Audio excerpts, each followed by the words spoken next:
में मार्गदर्शन देने के लिए भाई संदीप पाठक जी यहाँ पर पहुंचे हैं। मैं उनका पूरी हरियाणा टीम की तरफ से स्वागत करता हूं। डॉक्टर सुशील गुप्ता जी, हमारे प्रदेश के अध्यक्ष, डॉक्टर तंवर, हमारे कैंपेन कमेटी के इंचार्ज, चित्रा सरवारा जी, रजनीश जैन जी, बलबीर सैनी जी, हमारे लोकसभा अध्यक्ष और जिला अध्यक्ष, सभी जो मंच पर विराजमान हैं, और हमारे सारे महत्वपूर्ण साथी जिनको हरियाणा की मुझे लगता है सबसे महत्वपूर्ण जिम्मेदारी अब दी गई है। एक एक ब्लॉक के ऊपर आपको इंचार्ज बना दिया गया है। आप सबको हाथ जोड़ के प्रणाम करता हूं। आप सभी लगभग 2 घंटे से संदीप भाई धूप में बैठे हैं ये लोग, और सबके अंदर जिज्ञासा इतनी है कि आप क्या नया लेके आए हो आज, कि बिल्कुल टस से मस कोई नहीं हुआ है। जो वेन्यू पे आ गया वो सब यहीं मौजूद हैं। ये परीक्षा है। कुछ साथी कह रहे थे जी इतनी देर धूप में बिठा दिया, ये परीक्षा है। जब फौज में कोई भर्ती होता है सीधे बंदूक नहीं पकड़ा देते, पहले बहुत दौड़ लगानी पड़ती है, बहुत दौड़ लगानी पड़ती है। पहले चेक करते हैं कि बॉर्डर पे तो नहीं धोखा दे जाएगा। तो ये जितने भी अब फौजियों की तैनाती हुई है, जितने भी प्रभारी नियुक्त किए गए हैं, आप परीक्षा में सफल हुए। आप जोरदार तरीके से अपनी जगह पर टिके रहे। आपने ये बताया है कि जिस जिस ब्लॉक में ड्यूटी आपकी लगेगी वहां धूप हो, छांव हो, अच्छा वक्त हो, बुरा वक्त हो, आप अपना वो मोर्चा छोड़ोगे नहीं। हर हाल में उस मोर्चे पे जीत के लौटोगे। ये आपने आज यहां परीक्षा कामयाब कर ली अपनी। ये लड़ाई अब बहुत तेज होने वाली है।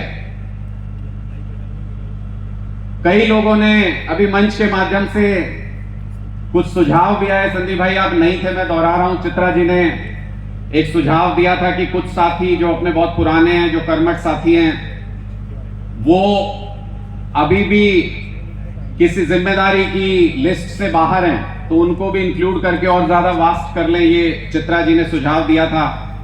और ये ब्लॉक लेवल पे जो जिम्मेदारी है वो उन लोगों को दे दी जाए।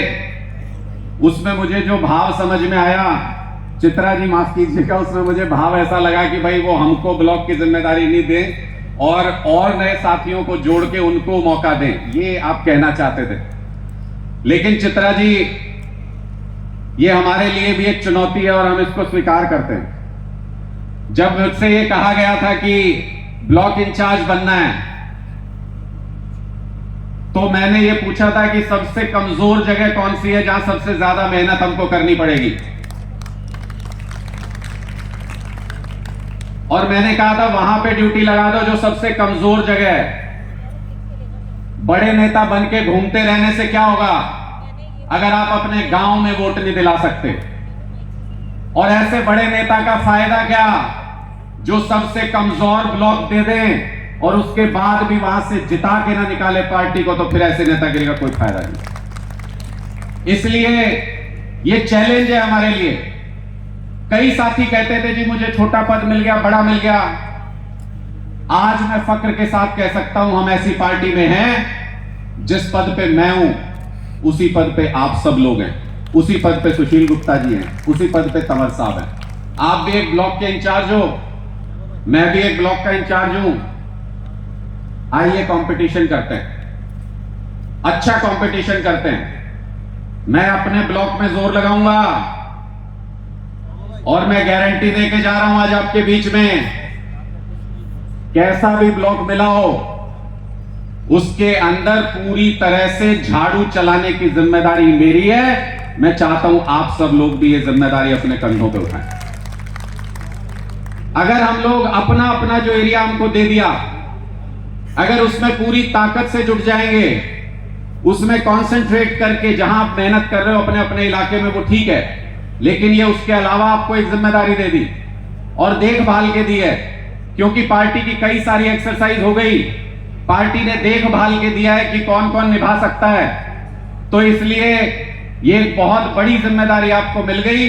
अब उस ब्लॉक के अंदर आपको नई ज्वाइनिंग करानी है, उस ब्लॉक के अंदर पार्टी के संगठन का जो फीडबैक दिया जा सकता है, जैसे बेहतर हो सकता है वो फीडबैक देना है और धीरे धीरे करके उस ब्लॉक को सबसे मजबूत बनाने का प्रयास करना है। जैसे हम मेंबरशिप कैंपेन में एक होड़ लगी थी कि मैं अपने इलाके में सबसे ज्यादा मेंबरशिप करके दिखाऊं, वैसे ही अब इस ब्लॉक में जिसको जो ब्लॉक मिला है उसमें भी ये होड़ होनी चाहिए कि मेरा ब्लॉक दूसरे के ब्लॉक से मजबूत कैसे हो, उसमें मेहनत कैसे करूं, ये एक होड़ होनी चाहिए। आज के दिन पूरा हरियाणा आप लोगों की तरफ देख रहा है, पूरा हरियाणा आम आदमी पार्टी की तरफ देख रहा है। मुझे इसमें कोई शक नहीं, 1% का भी। आम आदमी पार्टी की आंधी चलने वाली है हरियाणा के अंदर, आंधी चलेगी जबरदस्त, ऐसी आंधी जिसमें 75 साल के भूपेंद्र हुड्डा, 75 पार का नारा देने वाली भारतीय जनता पार्टी और 75% आरक्षण का जुमला देने वाली जननायक जनता पार्टी, तीनों उड़ जाएंगे। ऐसी आंधी चलेगी झाड़ू की आम आदमी पार्टी की। लेकिन इसके लिए मेहनत करनी पड़ेगी, ताकत लगानी पड़ेगी। वो ताकत लगाने के लिए हमको तैयार रहना पड़ेगा, लोगों के बीच में जाके इनकी नीतियों को एक्सपोज करना पड़ेगा। अभी हमारे मुख्यमंत्री मनोहर लाल खट्टर जी हरियाणा के राजस्थान में चुनाव प्रचार कर रहे थे और राजस्थान में जाके बीजेपी के मैनिफेस्टो में लिखा हुआ है वहां पे कि 450 रुपए का सिलेंडर राजस्थान में महिलाओं को उपलब्ध कराएंगे। खट्टर साहब स्टेज पे खड़े होके बेशर्मी के साथ वहां पर ये कह रहे हैं कि राजस्थान में बीजेपी की सरकार आई तो 450 रुपए में सिलेंडर मुहैया कराएंगे, सिलेंडर भरवा के देंगे। मैंने पूछा, खट्टर साहब हरियाणा की महिलाओं का क्या कसूर है? हरियाणा की महिलाओं को 450 रुपए में सिलेंडर क्यों नहीं मिल सकता? यहां तो 9 साल से बीजेपी की सरकार है, तो फिर यहां पे क्यों नहीं मिल सकता? इसका जवाब एक एक गली में, एक एक मोहल्ले में, एक एक गांव में जाके आपको मांगना है कि राजस्थान में ये वादा करते हैं और हरियाणा के अंदर 450 रुपए का गैस सिलेंडर नहीं देते, मतलब चुनाव में झूठ बोलती है भारतीय जनता पार्टी। पूछोगे कि नहीं पूछोगे? एक एक गांव में, एक एक घर में जाके सारे जने नहीं पूछोगे? सारे जने पूछेंगे, एक एक गांव, एक एक गली में जाके। ये कहते हैं राजस्थान में हमारे हरियाणा के मुख्यमंत्री मनोहर लाल खट्टर जी जाके बोले गेहूं 2700 रुपए प्रति क्विंटल खरीदेंगे राजस्थान में बीजेपी की सरकार आई तो। क्यों खट्टर साहब, हरियाणा में किसान नहीं है क्या? हरियाणा के किसानों का क्या कसूर है? पहले 2100 रुपए में खरीदते थे, 150 रुपए बढ़ाने का ऐलान किया तो 2275 रुपए आज के दिन में गेहूं का भाव है, एमएसपी है, जो मिलता नहीं बाजार में। लेकिन उसके बावजूद भी पड़ोस में राजस्थान में जाके झूठ बोलते हैं कि 2700 रुपए प्रति क्विंटल गेहूं खरीदेंगे। इसका मतलब हरियाणा के किसान का अपमान कर रही है भारतीय जनता पार्टी। पिछले 9 साल से बेवकूफ बना रही है हरियाणा के किसान को। यह हरियाणा के एक एक किसान को जाके बताना चाहिए कि नहीं बताना चाहिए? बताओगे कि नहीं बताओगे? हाथ उठा के मुझे बताओ। एक एक किसान को जाके ये बात बतानी है कि भारतीय जनता पार्टी आपके साथ किस तरह से धोखा कर रही है। राजस्थान का मैनिफेस्टो दिखा देना एक एक किसान को ले जाके कि राजस्थान के किसान को वादा करते हैं और यहां पे 9 साल से सरकार होने के बावजूद भी नहीं करते। तीसरी बात, और मैं बहुत इसके बाद मैं अपनी वाणी को विराम दूंगा क्योंकि आप लोग बहुत समय से बैठे हैं और बहुत देर से धूप में बैठे हैं। तीसरी महत्वपूर्ण बात, ये भूपेंद्र हुड्डा जी और भारतीय जनता पार्टी ये एक ही सिक्के के दो पहलू हैं। ये दोनों एक ही टीम है। मैं पिछले दिनों रोहतक में 2 प्रोजेक्ट घूम के आया।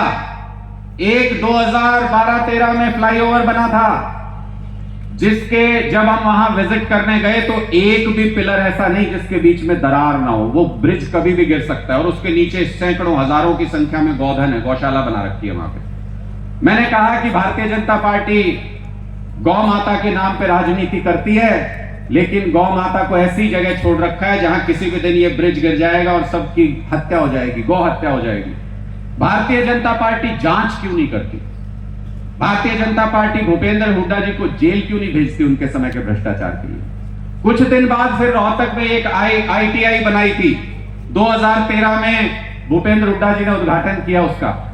उस ITI में एक पिलर, एक कमरा, एक बीम ऐसा नहीं है जिसके अंदर मोटी मोटी दरारें ना हो। उसको डेंजरस घोषित कर दिया 10 साल के अंदर उस बिल्डिंग को, और 2000 छात्र जो वहां से ITI का कोर्स कर सकते थे, वो सारे छात्रों के लिए ITI का कोर्स बंद हो गया वहां। इस भ्रष्टाचार की जांच क्यों नहीं करती भारतीय जनता पार्टी? क्या इनका आपस में मेल मिलाप है कांग्रेस का और बीजेपी का? यह सवाल भी लोगों के बीच में हमको उठाना है। ये अनिल विज जी चित्रा जी के यहां से हैं और गृह मंत्री हैं इस प्रदेश के, दुर्भाग्य इस प्रदेश का। ये कहते हैं, हर बार जब भी उनसे पूछते हैं तो कहते हैं जी एक कमरा बनवा रखा है भूपेंद्र हुड्डा जी के लिए जेल में। अगली बार पत्रकार गया तो बोले हाँ जी पेंट वेंट हो गया, कमरा तैयार है। अरे विज साहब, 1 साल बचा आपके पास मुश्किल से, उस कमरे का इस्तेमाल कर सकते हो तो भेज लो भूपेंद्र हुड्डा जी को जेल, वरना ऐसा ना हो कि अगले साल आम आदमी पार्टी की सरकार आ जाए और आप और भूपेंद्र हुड्डा जी वहीं अंदर बैठे पत्ते खेल रहे हो दोनों जने। ये आम आदमी पार्टी की सरकार जब आएगी तो एक एक भ्रष्टाचारी का हिसाब होता है। पंजाब के अंदर भी हो रहा है और हरियाणा के अंदर भी होगा। इसके लिए मेहनत आप लोगों को करनी है कि ऐसी सरकार हम ले आए, ऐसी नीतियां हम बना सकें। रेवाड़ी की मैं खबर पढ़ रहा था, रेवाड़ी में एक सरकारी स्कूल की दीवार गिर गई और उसमें एक बच्चे की मौत हो गई। सरकारी स्कूल में आप खुद सोच के देखो, गरीब माँ बाप क्यों भेजता है अपने बच्चे को? पढ़ने के लिए भेजता है, मरने के लिए थोड़ी भेजते हैं सरकारी स्कूल में। अगर ये हालात बदलने हैं तो सिर्फ और सिर्फ एक शख्स है जो इस हालात को बदल सकता है, वो अरविंद केजरीवाल है। हम सबको उनके हाथों को मजबूत करना है, हम सबको उनके साथ मिलकर मेहनत करनी है और उनके विचारों की सरकार 2024 में लेके आनी है। संदीप पाठक जी आप लोगों का आगे मार्गदर्शन करेंगे कि ये ब्लॉक प्रभारी क्यों बनाए गए, क्या इसका लक्ष्य है, कैसे उसको हासिल करेंगे। आप सब लोगों ने धैर्यपूर्वक मेरी बातों को सुना, आप सब लोगों को बहुत बहुत धन्यवाद। और अगले वक्ता आए तो आप में से एक भी व्यक्ति सोते हुए ना पकड़ा जाए, इसलिए एक बार बुलंद आवाज करके, बंद मुट्ठी करके हाथ ऊपर उठाइए सारे साथी, पीछे तक, पीछे तक। भारत माता की, भारत माता की, इंकलाब, इंकलाब। बहुत बहुत शुक्रिया आप सभी का, बहुत बहुत शुक्रिया।